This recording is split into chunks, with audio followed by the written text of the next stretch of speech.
be with you this week. As you all know, my name is Herbert Ebert. Always a pleasure, Herbert. And I am Al Roper. How you doing, Al? It's really great to be here. Yeah, you know, we're happy that we get to come to you guys every single week and discuss about the ladies' movies in a little show that we like to call Coming Attractions. This week we actually have a real doozy on our hands. It was a pleasure to watch this film. It really was. Really. Fantastic acting, fantastic filmography, fantastic sound. Everything was really great. It tugged on my heartstrings a little bit. A little bit. Let's tell them what the name of the film is. Okay. So we got to see a special little film by the title of He Was Just Not That Into You. Well, Herbert, we should probably tell them who the actors were because it was a real treat. Yes.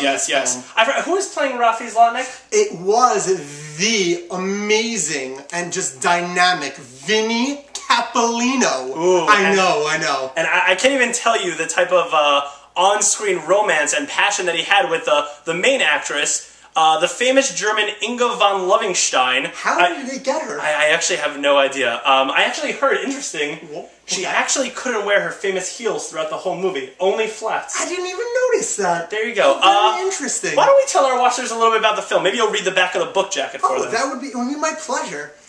In this film, Rafi and Deena have known each other for years and are very good friends, but they fear a relationship would ruin their friendship. The film jumps through their lives as they both search for love, but fail. They fail? All right. Bumping into each other time and time again. After years, a relationship blooms, but can they make it work? I don't know. We're going to have to wait and see. Sounds fascinating.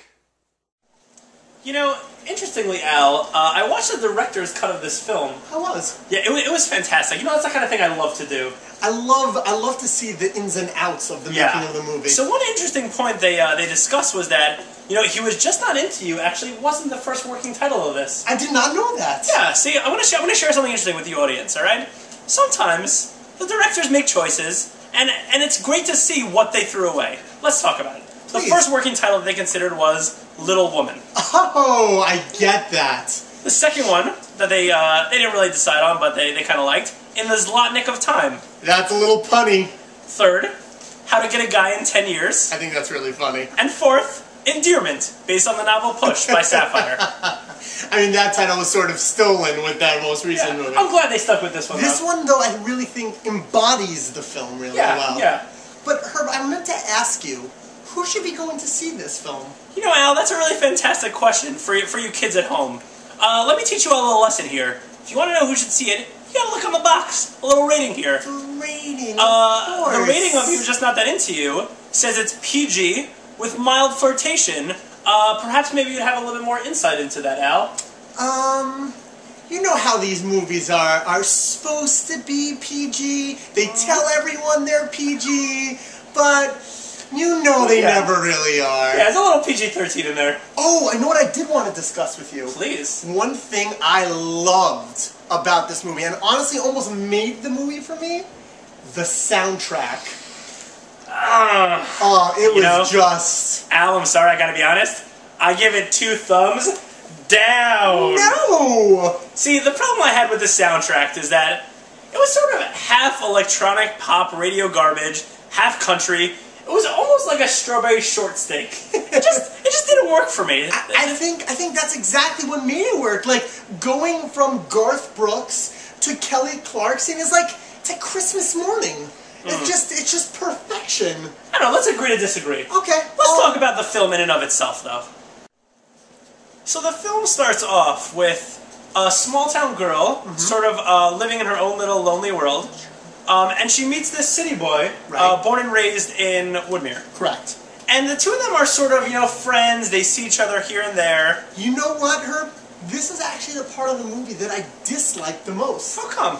It had that When Harry Met Sally feel to it, and I feel like I'd seen that movie before. Yeah, I hear you. It had a little bit of that feel, but I think in this film, you know, Deena sort of tries a little bit harder than Sally does. You know what, that's true. She definitely tries very, very hard. Yeah. So they sort of go off in their own little world, and Deena has this relationship with the boy Skate. I've got to say, watching this scene in the movie was awkward for me. I was literally awkward in my seat. Yeah, I think the director was sort of trying to convey that message, and they got it across. Great job. And then the movie goes to this weird, secretive, unclear relationship with, Much, right? Did not see that coming at all. Yeah, it didn't really make much sense. What was she thinking? Either way. So, finally, Deena and Rafi they meet each other, they come together, they sort of develop a type of relationship with each other. I mean, at this point, Herb, I don't want to ruin the rest of the movie for our viewers. Obviously, we want you to go out and see it. But I will say this. By the end of the movie, you know and you feel that the Rafi character definitely loves with all of his heart the Deena character, and is just so excited to spend the rest of his life with her. Touche. Yeah. Couldn't have said it better myself. So all in all, what do you think? What do you give this movie? I think, Herb, we give this movie 2 thumbs up! Alright, thanks for joining us on this edition. We'll be back next week with another edition of Coming Attractions!